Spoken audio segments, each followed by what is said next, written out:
Hello friends, అందరికీ నమస్కారం. Welcome back to our channel. Telangana రాష్ట్రంలో ఇప్పటికీ చాలామంది కూడా కొత్త ఇందిరమ్మ ఇండ్ల కోసమైతే ఎదురు చూస్తూ ఉన్నారు.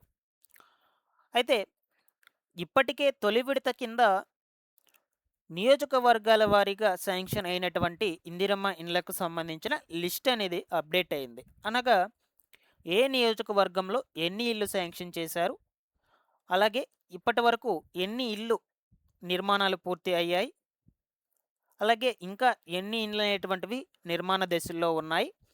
ఈ విధంగా మనకు నియోజకవర్గాల వారీగా లిస్ట్ అప్డేట్ అయింది. సో దీనికి సంబంధించిన పూర్తి వివరాలను నేను మీకు ఈ వీడియోలో క్లియర్గా చెప్తాను.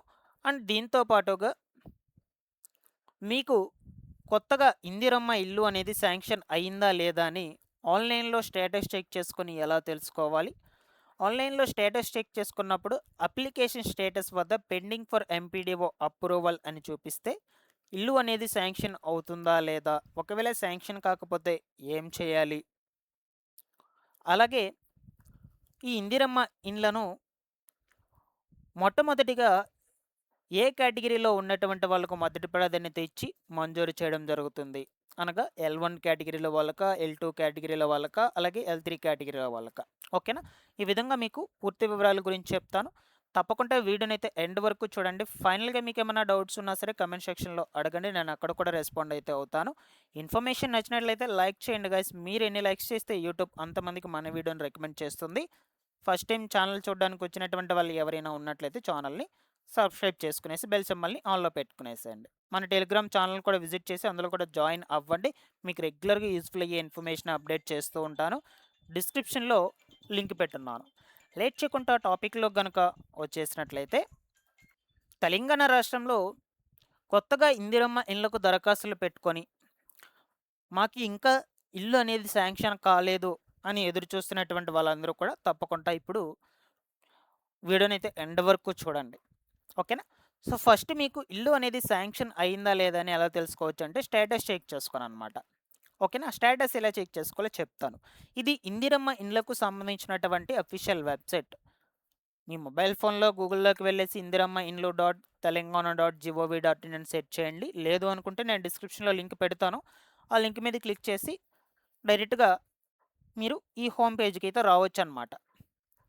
సో ఇలా ఓపెన్ అయ్యాక ఇక్కడ అప్లికేషన్ సెర్చ్, దాంట్లో సెర్చ్ బై అనే ఆప్షన్ మీద క్లిక్ చేస్తే ఆధార్ కార్డ్ నెంబర్ చూస్ చేసుకోండి. ఓకేనా? సో ఆధార్ కార్డ్ నెంబర్ ఇక్కడ ఎంట్రీ చేసుకొని సెర్చ్ అనే ఆప్షన్ మీద క్లిక్ చేయగానే మీకు స్టేటస్ అనేది ఇలా ఓపెన్ అవుతుందండి. ఒకసారి చూడొచ్చు. సో ఇక్కడ మొత్తం కూడా మీ యొక్క అప్లికేషన్ ఐడి నెంబర్ ఉంటుంది, మీ యొక్క పర్సనల్ డీటెయిల్స్, మీ మండలము, విలేజ్, డిస్టిక్, ఓకేనా, Aadhaar number, FSC card number, survey number, survey mobile number. So ఈ డీటెయిల్స్ మొత్తం కూడా ఉండి, సో మెయిన్ మనకి ఇక్కడ లిస్ట్ టైప్ కూడా చూపిస్తుంది ఇక్కడ స్టేటస్లోనే. ఓకేనా? సో మీరు ఏ లిస్ట్లో ఉన్నారు? జనరల్గా ఇందిరమ్మ ఇండ్లకు దరఖాస్తులు పెట్టుకునేటువంటి వాళ్ళను 3 కేటగిరీస్గా డివైడ్ చేస్తారు. ఫస్ట్ వన్ వచ్చేసి L1 కేటగిరీ, అలాగే L2 కేటగిరీ, అలాగే L3 కేటగిరీ అనమాట. ఓకేనా? L1 కేటగిరీ అంటే ఎవరెవరిని ఇందులో చేరుస్తారు? దరఖాస్తులు పెట్టుకున్నటువంటి వల్ల ఎవరైతే మాకు స్థలం ఉంది, ఇంటి నిర్మాణం కోసం ఆర్థిక సహాయం కావాలి అనే వాళ్ళు ఉన్నట్లయితే, ఓకేనా, సో అటువంటి వాళ్ళందరినీ కూడా L1 కేటగిరీలో చేరుస్తారు. అలాగే L2 కేటగిరీలో ఎవరెవరిని చేరుస్తారంటే వాళ్ళకి సొంత స్థలము కూడా ఉండదు, ఆల్రెడీ ఇప్పటికీ సొంత ఇల్లు ఏమీ కూడా శాంక్షన్ అయి ఉండవు అనమాట. సో అటువంటి వాళ్ళందరినీ కూడా L2 కేటగిరీలో చేరుస్తారు. L3 కేటగిరీలో వచ్చేసి అనర్హత కలిగినటువంటి వాళ్ళకి ఆల్రెడీ ఇల్లు శాంక్షన్ అయి ఉంటుంది, సొంత స్థలం కూడా ఉంటుందన్నమాట. ఓకేనా? అటువంటి వాళ్ళందరినీ కూడా L3 కేటగిరీలో చేరుస్తారు. సో కాబట్టి ఇప్పుడు మెయిన్ మనకు ఏ లిస్ట్లో ఉన్నటువంటి వాళ్ళకి ఫస్ట్ ప్రిఫరెన్స్ ఇస్తారంటే L2 కేటగిరీలో వాళ్ళకే. ఎందుకంటే వాళ్ళకి ఇప్పటి వరకు గవర్నమెంట్ నుంచి వచ్చేటువంటి స్థలము కానీ ఇల్లు కానీ ఏవి మంజూరు అయ్యుండవు. ఓకేనా? అటువంటి వాళ్ళందరినీ కూడా L2లో చేరుస్తారు కాబట్టి ఫస్ట్ L2 వాళ్ళకి ప్రాధాన్యత ఇస్తారు, దాని తర్వాత L1. మీరు ఏ లిస్ట్లో ఉన్నారో ఒకసారి చెక్ చేసుకోండి. సో అత్యధికంగా మనకు L2 కేటగిరీలోనే ఉంటారనమాట లబ్ధిదారులు. అందుకనే కొంతమందికి డబుల్ బెడ్రూమ్ ఇండ్లు ఇప్పటి వరకు నిర్మాణాలు పూర్తయి ఉంటాయి కదా జిల్లాల వారీగా. సో ఆ డబుల్ బెడ్రూమ్ ఇల్లు అయ్యేటువంటి వాటిని కూడా మంజూరు చేస్తూ ఉన్నారనమాట. ఓకేనా. సో ఇక్కడ లిస్ట్ టైప్ అయితే అయిపోయింది. దాని తర్వాత అప్లికేషన్ స్టేటస్ వద్ద మీకు ఏం చూపిస్తుందో ఒకసారి క్లియర్గా చెక్ చేసుకోండి. చాలామందికి కూడా పెండింగ్ ఫర్ ఎంపీడీఓ అప్రూవల్ అనేది చూపిస్తుంది. సో దీని గురించి చాలామంది కూడా అడుగుతూ ఉన్నారు. ఓకేనా. సో ఇక్కడ పెండింగ్ ఫర్ ఎంపీడీఓ అప్రూవల్ అని చూపిస్తే ఇల్లు అనేది మీకు శాంక్షన్ కాలేదని అర్థం. ఇక్కడ ఎంపీడీఓ అప్రూవల్ కనుక ఉంటే మీకు అప్రూవల్ వచ్చేస్తే ఇల్లు శాంక్షన్ అవుతుంది. సో కాబట్టి క్లియర్గా మీకు అక్కడ ఏం చూపిస్తుందో చెక్ చేయండి. నేను చెప్పినటువంటి స్టెప్స్ అన్నిటిని కూడా ఫాలో అప్ చేసి స్టేటస్ చెక్ చేసుకొని. అండ్ ఇక్కడే మీకు ఒకవేళ మీకు ఇల్లు శాంక్షన్ అయిపోయి మీ ఇల్లు వివిధ నిర్మాణ దశల్లో కనుక ఉన్నట్లయితే మీకు బిల్లులు పడతాయి కదా.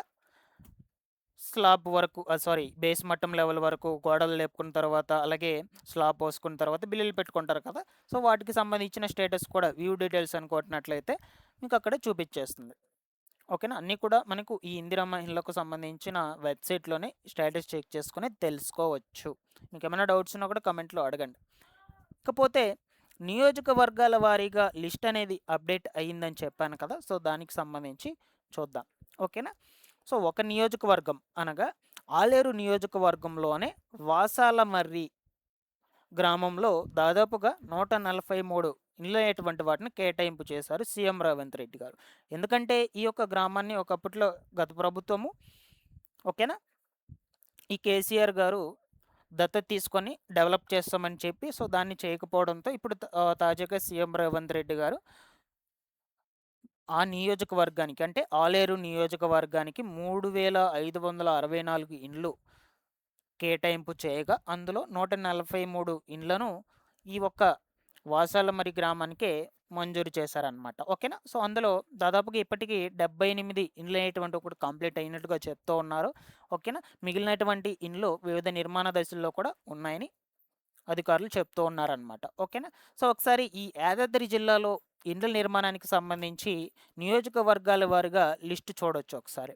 ఆలేరు నియోజకవర్గంలో మంజూరు అయినవి ఎన్నంటే 3564, పూర్తయిన ఇల్లు ఎన్నంటే 1958, ఇండ్లు వివిధ స్టేజీల్లో ఉండేటివి ఎన్ని అంటే 1323. ఓకేనా. స్టార్ట్ కానాటివి కూడా ఉన్నాయి మనకి ఇక్కడ 283 స్టార్ట్ చేయలేదు. సో ఒక ఇయర్ వరకు మీకు టైం ఇస్తారండి. సో అప్పటికి మీరు ఇల్లు స్టార్ట్ చేయకపోయినట్లయితే నిర్మాణ పనులు ఓకేనా. సో వాటిని రద్దు చేస్తారనమాట. భువనగిరి నియోజకవర్గంలో 3420 శాంక్షన్ కాగా పూర్తయినటువంటి 1521, వివిధ స్టేజ్ల్లో ఉన్నటువంటి 1156 ఓకేనా. దాని తర్వాత స్టార్ట్ కానాటివి 743. మునుగోడు నియోజకవర్గంలో 1314 శాంక్షన్ అయ్యాయి, 617 పూర్తయ్యాయి, 413 వివిధ నిర్మాణ దశల్లో ఉన్నాయి, 284 ఇంకా స్టార్ట్ చేయలేదు.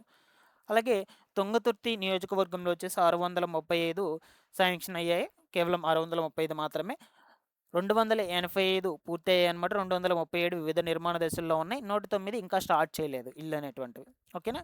నకిరేకల్ నియోజకవర్గంలో వచ్చేసి 685 ఇల్లు మాత్రమే శాంక్షన్ అయ్యాయి అనమాట.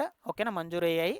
ఓకేనా. పూర్తయినటువంటి ఇల్లులు వచ్చేసి 320 ఇల్లు, వివిధ నిర్మాణ దశల్లో ఉన్నటువంటి ఇల్లు 210, స్టార్ట్ కానటివి 155. సో ఈ విధంగా నియోజకవర్గాల వారీగా మనకు లిస్ట్ కూడా అప్డేట్ అయ్యింది ఈ యొక్క యాదాద్రి జిల్లాలో. మీ యొక్క జిల్లాలో మీ నియోజకవర్గానికి సంబంధించి ఎన్ని ఇళ్ళు శాంక్షన్ అయ్యాయి, ఎన్ని ఇళ్ళు నిర్మాణం కంప్లీట్ అయ్యాయి, ఎన్ని ఇళ్ళు ఇంకా కాలేదు, ఈ వివరాల గురించి తెలుసుకోవాలనుకుంటే తప్పనిసరిగా కమెంట్లో మీ నియోజకవర్గం పేరు, డిస్టిక్ మెన్షన్ చేయండి. ముందు వీడియోస్లో తప్పకుండా నేను సమాచారాన్ని అయితే అందజేస్తాను. సో ఇందిరమ్మ ఇండ్లకు సంబంధించిన అప్డేట్స్ కొరకు మన ఛానల్ని ఫాలో అప్ చేస్తున్నాండి. టెలిగ్రామ్ ఛానల్ కూడా ఫాలో అప్ చేస్తున్నాండి. Thanks for watching this one.